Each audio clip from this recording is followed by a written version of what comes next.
தரணி வாழ் தமிழர்களின் இதய ஒலி தமிழன் 24.com. மக்களின் காணிகளை இராணுவத்திற்கு தாரை வார்க்க முயற்சிக்கும் என்பிபி எழுந்துள்ள குற்றச்சாட்டு. ஃபசில் ராஜபக்ஷவை கைது செய்ய உத்தரவு. விபத்தில் பச்சிளம் குழந்தை உயிரிழப்பு. மிக மோசமான செயற்திறன் கொண்ட நாணயமாக அறிவிக்கப்பட்ட இலங்கை ரூபா. கணவனுடன் வாக்குவாதம், இளம்பெண் எடுத்த முடிவால் துயரம். ரூபா வீழ்ச்சியினால் இலங்கை மக்களுக்கு காத்திருக்கும் நெருக்கடி, மேலும் வீழ்ச்சியை சந்திக்கலாம். சுவிஸ் ஆஃப்ரிங்கன் நகரத்தில் குறைந்த விலையில் சிறந்த தரத்தில் உங்கள் வீட்டு தேவைகளுக்கான யாவும் ஒரே இடத்தில். Little Asia. இங்கே தாயகத்தில் இருந்து தரமான மரக்கறி, ஃப்ரெஷ்ஷான இறைச்சி, சுவையான மீன் வகைகள் மற்றும் ஆசிய, ஆப்பிரிக்க, தாய்லாந்தில் இருந்து இறக்குமதி செய்யப்பட்ட பலசரக்கு பொருட்கள் அனைத்தும் ஒரே கூரையின் கீழ். உங்கள் ஷாப்பிங்கை இனிமையாக்க 200க்கும் மேற்பட்ட கார் பார்க்கிங் வசதி. மேலும் ஹைவேயில் இருந்து வரும் 700 மீட்டர் தூரத்தில் மிக பிரம்மாண்டமான லிட்டில் ஏசியா எக்ஸோட்டிக் ஃபுட். இன்னும் என்ன யோசிக்கிறீங்க? இப்பவே வாங்க, கையோட அள்ளிட்டு போங்க.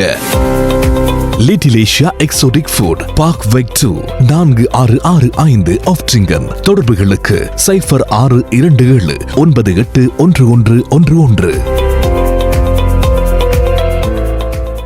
தொடர்பென விரிவான செய்திகள்.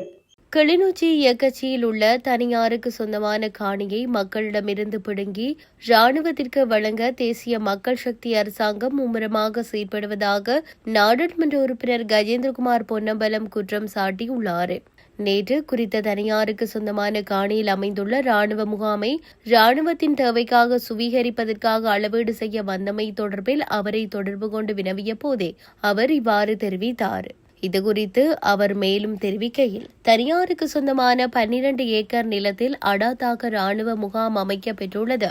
ஏற்கனவே குறித்த ராணுவ முகாம் உள்ள பகுதியை அளவீடு செய்வதற்காக நில அளவை திணைக்களம் வருகை தந்த நிலையில் மக்களின் எதிர்ப்பினால் திரும்பி சென்றனர். கிளிநொச்சி மாவட்டத்தில் தனியாருக்கு சொந்தமான காணிகளை பாதுகாப்பு தரப்பினரின் தேவைக்காக சுவீகரிப்பதற்காக மேற்கொள்ளும் எந்தவொரு நடவடிக்கையும் மாவட்ட அபிவிருத்தி குழு கூட்டத்தில் தெரியப்படுத்த வேண்டும் என தீர்மானம் எடுக்கப்பட்டது. ஆனால் குறித்த தீர்மானத்தை மீறி காணி உரிமையாளர்களுக்கு அறிவிக்காமல் அடாத்தாக இராணுவ தேவைக்காக மக்களின் காணிகளை அபகரிப்பதை ஏற்க முடியாது. வடகிழக்கில் யுத்தம் நிறைவடைந்ததற்கு பின்னர் ராணுவ மயமாக்கல் தொடர்ந்து மேற்கொள்ளப்பட்டு வருகின்ற நிலையில் வரவு செலவு திட்டத்தில் பாதுகாப்பு அமைச்சிற்காக தொடர்ந்து அதிகரித்த நிதி ஒதுக்கீடு இடம்பெறுகிறது. குறிப்பாக வடகிழக்கில் ராணுவ இருப்பை நிரந்தரமாக தக்க வைத்துக் கொள்வதற்காக பாதுகாப்பு அமைச்சு அதிக நிதியை செலவு செய்கிறது. அத்துடன் தேசிய மக்கள் சக்தி அரசாங்கத்தில் யாழ்ப்பாணம் வலிவடக்கு பகுதியில் ராணுவ வைத்தியசாலை தனியார் காணிகளில் பிரம்மாண்டமாக கட்டப்பட்டு வருகிறது. ஆகவே மக்களின் காணிகளுக்குள் மக்களுக்கென யாழ்ப்பாணத்தில் அடிக்கடி கூறும் ஜனாதிபதி மக்களின் காணிகளை மக்களுக்கு தெரியாமல் அபகரிப்பதை மக்கள் விளங்கிக் கொள்ள வேண்டுமென தெரிவித்தார். முன்னாள் நிதியமைச்சர் ஃபசில் ராஜபக்ஷவை கைது செய்யுமாறு நீதிமன்றம் பிடியாணை பிறப்பித்துள்ளது. மாத்தறை நீதவான் நீதிமன்றம் இன்று இந்த பிடியாணை உத்தரவை பிறப்பித்துள்ளது. மாத்தறை எளியகந்த வீதி பிரவுன்ஸ் ஹில் முகவரியில் அமைந்துள்ள 1.5 ஏக்கர் காணியை கொள்வனவு செய்தமை தொடர்பாக ஃபசில் ராஜபக்ஷவிற்கு எதிராக காவல்துறை நிதி குற்ற புலனாய்வு பிரிவினரால் மாத்தறை நீதவான் நீதிமன்றத்தில் வழக்கு ஒன்று தொடரப்பட்டுள்ளது. குறித்த வழக்கின் பிரதிவாதியான ஃபசில் ராஜபக்ஷ இன்றைய தினம் நீதிமன்றத்தில் முன்னிலையாகாமை காரணமாகவே இந்த பிடியாணை பிறப்பிக்கப்பட்டுள்ளது. இதன்போது ஃபசில் ராஜபக்ஷ சார்பில் முன்னிலையான சட்டத்தரணிகள் ஃபசில் ராஜபக்ஷ உடல்நலக் குறைவு காரணமாக வெளிநாட்டில் சிகிச்சை பெற்று வருவதனால் அவர் இன்றைய தினம் நீதிமன்றத்தில் முன்னிலையாக மாட்டார் என வைத்திய அறிக்கைகளை சமர்ப்பித்து தெரிவித்தனர். எனினும் ஃபசில் ராஜபக்ஷ தொடர்ந்து நீதிமன்றத்திற்கு சமூகம் அளிப்பதை தவிர்த்து வருவதனால் முன்வைக்கப்பட்ட காரணிகளை கருத்தில் கொண்டு மாத்தறை பிரதான நீதவான் சதுரங்க இரங்க திசநாயக்க ஃபசில் ராஜபக்ஷவிற்கு எதிராக பிடியாணையை பிறப்பித்தமை குறிப்பிடத்தக்கது.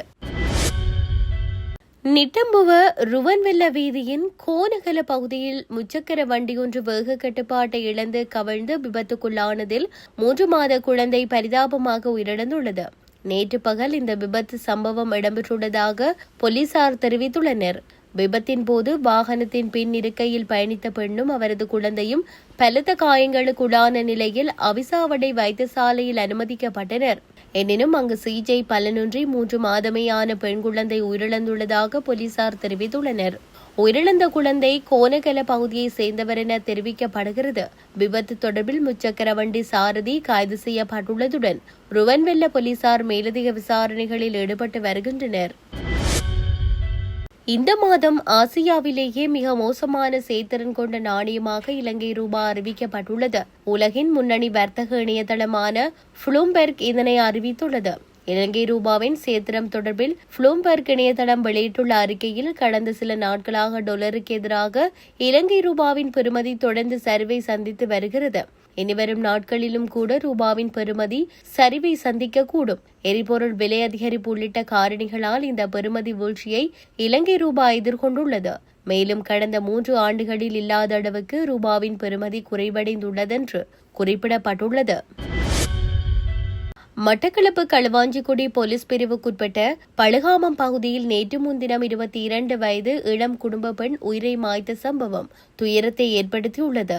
குறித்த யுவதி 4 வருடங்களுக்கு முன்பு திருமணமான நிலையில் கணவருடன் ஏற்பட்ட வாக்குவாதத்தை அடுத்து விபரீத முடிவால் உயிரிழந்துள்ளதாக கூறப்படுகிறது. சம்பவம் தொடர்பாக மட்டக்களப்பு போலீசார் விசாரணைகளை முன்னெடுத்து வருகின்றனர். இந்த சம்பவம் அப்பகுதி மக்களை பெரும் சோகத்தில் ஆழ்த்தியுள்ளது. அதேவேளை தமிழர் பகுதிகளின் அண்மை காலமாக இளையோர் உயிரிழப்புகள் அதிகமாக பதிவாகி வருகின்றமை பெரும் அதிர்ச்சியை ஏற்படுத்தியுள்ளது. தற்போதைய அரசின் முறையற்ற பொருளாதார முகாமைத்துவம் மற்றும் கட்டுப்பாடற்ற ரூபா வீழ்ச்சி காரணமாக ஒட்டுமொத்த பொதுமக்களும் மிக கடுமையான வாழ்க்கை செலவு மற்றும் பொருளாதார நெருக்கடிகளை எதிர்கொள்ள நேரிடும் என்று ஐக்கிய தேசிய கட்சி எச்சரித்துள்ளது. இது தொடர்பாக ஐக்கிய தேசிய கட்சி விடுத்துள்ள உத்தியோகபூர்வ அறிக்கையில் முன்னாள் ஜனாதிபதி ரணில் விக்ரமசிங்க அரசை கையளிக்கும் போது அமெரிக்க டாலருக்கு நிகரான இலங்கை ரூபாவின் மதிப்பு சுமார் 292 ரூபாவாக காணப்பட்டது. ஆனால் தற்போதைய நிர்வாகம் பொறுப்பேற்று 20 மாதங்கள் கடந்துள்ள நிலையில் டாலரின் விலை 354 ரூபாய் வரை அதிகரித்துள்ளது. இந்த கட்டுப்பாடற்ற ரூபா வீழ்ச்சியானது நாடு தற்போது எதிர்கொண்டுள்ள மிகவும் பாரதூரமான பிரச்சினையாகும். கடந்த அரசால் அறிமுகப்படுத்தப்பட்ட நிலையான பொருளாதார கொள்கைகளை தற்போதைய அரசு தொடரத் தவறியமையே இந்நிலைக்கு காரணமாகும். முறையான பொருளாதார திட்டமின்மை மற்றும் வெளிநாட்டு கையிருப்புகளை வலுப்படுத்த தவறியமை போன்ற காரணிகளே அமெரிக்க டாலரின் மதிப்பு இந்த அளவுக்கு உயர்வதற்கு வழிவகுத்துள்ளது. உள்நாட்டு மற்றும் உலகளாவிய அழுத்தங்களுக்கு மத்தியில் ரூபாவின் மதிப்பு மேலும் வீழ்ச்சியடையக்கூடும் என தனியார் துறையின் பல பிரிவினர் ஏற்கனவே கவலை வெளியிட்டுள்ளனர். ரூபா பலவீனம் அடைவதால் சில ஏற்றுமதி துறைகள் தற்காலிகமாக அதிக வருமானத்தை பெற்று பயனடைந்தாலும் சாதாரண உழைக்கும் பொதுமக்களுக்கும் இதனால் ஏற்படும் கடுமையான வாழ்க்கை செலவு அதிகரிப்பால் மிக மோசமாக பாதிக்கப்படுவர். குறிப்பாக ஆடை தொழில்துறை போன்ற முக்கிய ஏற்றுமதி துறைகளில் எதிர்பாராத வளர்ச்சியை பெறுவதும் தற்போதைய உலக சூழலில் சாத்தியமற்றதாகும். ஐரோப்பிய சந்தைகளில் நிலவும் மந்தநிலை, சர்வதேச ஸ்திரமற்ற தன்மை மற்றும் செங்கடல் தாக்குதல், ஹார்மோஸ் நீரிணை விவகாரங்கள் காரணமாக உலகளாவிய கப்பல் போக்குவரத்து பாதைகளில் ஏற்பட்டுள்ள தடைகள் என்பன கப்பல் கட்டணங்களை அதிகரித்துள்ளன. இது இலங்கையின் ஏற்றுமதி துறையை பாரதூரமாக பாதிக்கும். ரூபா வீழ்ச்சியை நேர்மையான ஒன்றாக காட்டுமாறு அண்மையில் அமைச்சர் அனில் ஜெயந்த பெர்னாண்டோ குறிப்பிட்டிருந்த கருத்துக்களையும் அதற்கு கூட்டு ஆடை சங்கங்களின் ஒன்றியம் வழங்கிய பதில்களையும் ஐக்கிய தேசிய கட்சி கடுமையாக விமர்சித்துள்ளது. கனடாவில் இருந்து நாடு கடத்தப்பட்ட இலங்கை தமிழர் ஒருவர் உயிரிழந்துள்ளதாக தெரிவிக்கப்படுகின்றது. நாடு கடத்தப்பட்ட நபர் தாயகத்தில் உயிரிழந்துள்ளதாக கூறப்படுகிறது. கடந்த 2010ஆம் ஆண்டு குறித்த நபர் MV சன்சி கப்பலில் கனடா சென்று ஏதிலி கோரிக்கையை விடுத்திருந்தார். 2010 ஆகஸ்ட் 13 அன்று கனடாவின் பிரிட்டிஷ் கொலம்பியா பகுதியை MV சன்சி கப்பல் சென்றடைந்தது. MV சன்சி கப்பலில் சென்ற 492 இலங்கை தமிழர்கள் கனடாவில் தஞ்சம் கோரியிருந்தனர். இந்நிலையில் குறித்த நபரின் தஞ்ச கோரிக்கை நிராகரிக்கப்பட்டு நாடு கடத்தப்பட்ட நிலையில் கடந்த 17ஆம் தேதி உயிரிழந்துள்ளதாக தெரிவிக்கப்படுகின்றது. உள்நாட்டு போரின் காரணமாக இலங்கை அரசாங்கத்தால் தங்களுக்கு எதிராக அளிக்கப்பட்ட இனப்படுகொலையில் இருந்து தப்பி வந்த 380 ஆண்கள், 63 பெண்கள் மற்றும் 49 தமிழ் குழந்தைகளை ஏற்றிக்கொண்டு MV சன்சி என்ற கப்பல் பிரிட்டிஷ் கொலம்பியாவின் எஸ்கிமால் துறைமுகத்தில் அதிகளாக தஞ்சம் அடைந்தமை குறிப்பிடத்தக்கது.